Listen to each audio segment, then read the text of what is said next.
Hello everyone, আসসালামু আলাইকুম। কেমন আছেন সবাই? আশা করি ভালো আছেন। আজকে আপনাদের জন্য একটা স্পেশাল রেসিপি নিয়ে আছি, সেটা হলো গরুর মাংসের শুটকি ভুনা। ভিডিওর শুরুতেই একটা অনুরোধ, লাইক দিয়ে সম্পূর্ণ ভিডিওটা দেখে নেবেন। আমি কোরবানির সময় মাংস শুটকি করে রেখেছিলাম, সেটা থেকে আমি 250 গ্রাম পরিমাণে শুটকি নিয়ে নিয়েছি। এখন শুটকিটাকে আমি সারা রাত্রের জন্য ভিজিয়ে রাখবো। 9 থেকে 10 ঘন্টার জন্য শুটকিটা ভিজিয়ে রাখতে হবে। এই যে আমি শুটকিটা দিয়ে দিয়েছি।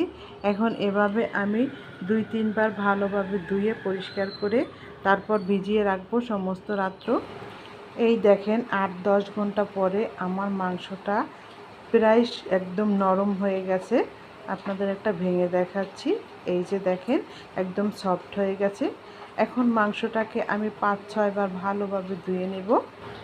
এই যে আমি 5-6 বার ভালোভাবে ধুয়ে নিয়েছি। এখন আমি মাংসটা একটা শিলপাটায় নিয়ে নিয়েছি। এখন ভালোভাবে এটা থেতলে নিব। থেতলে একদম ঝুরা ঝুরা করে নেব সব মাংসগুলো।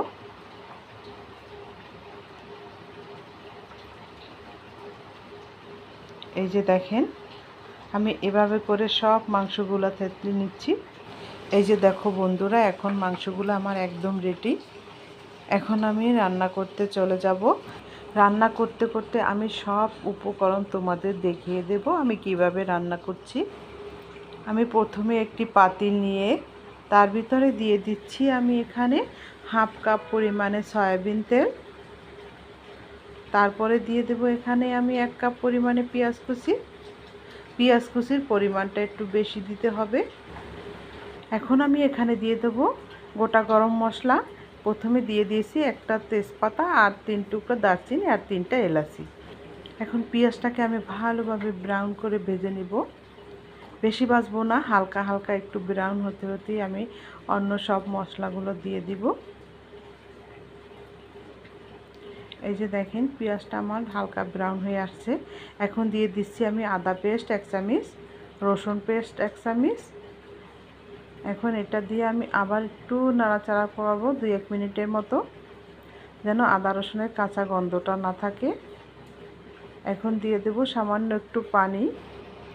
তারপর দিয়ে দিচ্ছি হলুদের গুঁড়া, মরিচের গুঁড়া, ধনিয়ার গুঁড়া, জিরার গুঁড়া, সবগুলোই আমি 1 চামচ 1 চামচ করে দিয়েছি। এখন দিয়ে দিচ্ছি পরিমাণ মতো লবণ। সম্পূর্ণ মশলা দিয়ে এখন আমি ভালোভাবে নেড়ে চেড়ে কষিয়ে নেব। তারপর দিয়ে দিচ্ছি একটু পানি। পানিটা দিয়ে আমি আবারও 5 থেকে 10 মিনিটের মতো একটু মশলাটা কষিয়ে নেব। এই যে মশলাটা আমার কষানো শেষ। এখন আমি দিয়ে দিচ্ছি ঝুরা করা মাংসগুলো। ঝুরা করা মাংসটা দিয়ে আমি আবার ভালো করে কষিয়ে নেব। একটু সময় নিয়ে কষাবেন, সময় নিয়ে কষালে হবে কি মাংসটা খেতে কিন্তু ভীষণই মজা লাগবে। এখন আমি দিয়ে দিচ্ছি এখানে বেশ খানিকটা পানি, কেননা শুটকির মাংসগুলো সেদ্ধ হতে কিন্তু অনেক সময় লাগে। এই যে দেখেন এখন পানিটা ফুটে আসছে। এখন আমি ঢাকনা দিয়ে এটাকে যতক্ষণ পর্যন্ত না সেদ্ধ হয় ততক্ষণ পর্যন্ত আমি রান্না করব। 30 মিনিটের মতো রান্না করেছি। এখন পানি অনেকটাই টেনে আসছে, মাংসটাও প্রায় সেদ্ধ হয়ে আসছে। আরও কিছুক্ষণ রান্না করলেই হয়ে যাবে। এই যে আমি অফ ক্যামেরায় আরও 1 ঘন্টার মতো রান্না করেছি। এখন মাংসটা একেবারে সেদ্ধ হয়ে গেছে। এখন আমি এখানে বেশ খানিকটা রসুন দিয়ে দিচ্ছি, আস্ত রসুন দিয়ে দিচ্ছি, আর দিয়ে দিচ্ছি 4-5টা কাঁচামরিচ ফ্লেভারের জন্য। এখন রসুনটা সেদ্ধ হওয়ার জন্য আমি আরও 10 মিনিটের মতো রান্না করে নেব, তখনই আমার রেডি হয়ে যাবে।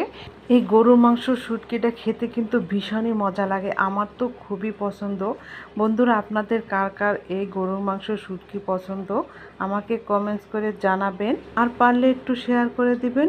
আর আমার আজকের এই রেসিপিটা যদি আপনাদের ভালো লেগে থাকে প্লিজ আমার চ্যানেলটা সাবস্ক্রাইব করে আমার পাশে থাকবেন। আর ইতিমধ্যে এই কাজটি যারা করেছেন তাদের অসংখ্য ধন্যবাদ। বন্ধুরা, আজকের মতো বিদায় নিচ্ছি, আবারও দেখা হবে নতুন কোনো একটা রেসিপিতে। তোমরা সবাই ভালো থেকো, সুস্থ থেকো, আর আমার জন্য দোয়া করো।